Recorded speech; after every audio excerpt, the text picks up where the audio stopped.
Saya nak menjawab persoalan orang ramai di luar sana, iaitu tak rugi ke beli emas ketika harga tinggi. Sebelum saya menjawab lanjut kepada persoalan tersebut, di video ini untuk rujukan akan datang juga share kepada lebih ramai orang di luar sana untuk sama-sama kita dapat manfaat daripada perkongsian ini. Jadi merujuk kepada soalan tak rugi ke beli ketika harga tinggi. Jadi beli emas ni sebenarnya tidak perlu lihat kepada harga, dan juga beli ketika ada duit dan juga ketika masih bekerja ataupun ada pendapatan. Sebab harga emas hari ini dia akan menjadi sejarah di 2 tahun, 3 tahun akan datang. Sebab bila kita tahu matlamat simpanan emas, kita akan lebih konsisten untuk menabung emas daripada bulan ke bulan, daripada tahun ke tahun. Sebagai rekod pengalaman saya sendiri, dia membeli 1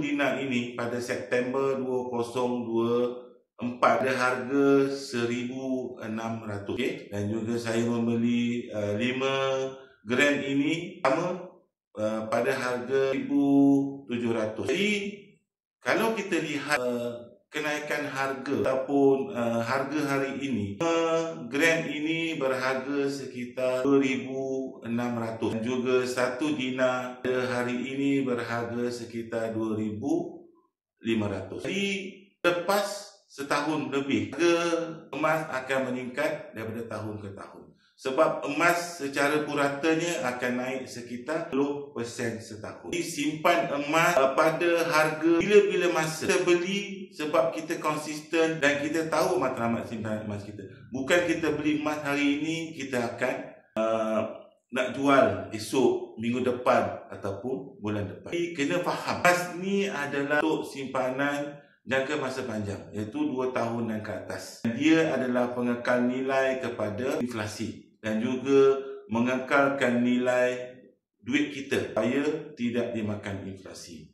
Sebagai contoh lagi, emas ini pada tahun 2015, 1 gram hanya sekitar 150. Tapi hari ini selepas 10 tahun, emas sudah naik kepada RM600 segram. Sama juga kalau kita lihat dari segi duit kita, RM50 pada 10 tahun lepas berbanding RM50 hari ini. So, kita boleh tengok dari segi kenaikan harga emas, juga kejatuhan kuasa beli ke atas RM50 kita pada masa ini dan juga pada masa akan datang. Jadi pada anda di luar sana masih berkira-kira untuk membuat belian emas, jangan fikir lagi, kita bermula sekarang. Kepada anda di luar sana yang berminat, hubungi saya, boleh isi beg biru yang saya pinkan di video ini. Bimbingan saya adalah percuma. Jom sama-sama kita adakan tabung emas kita untuk mengekalkan kekayaan kita dan juga menjadi penebat kepada inflasi untuk masa akan datang. Jom kita bermula sekarang.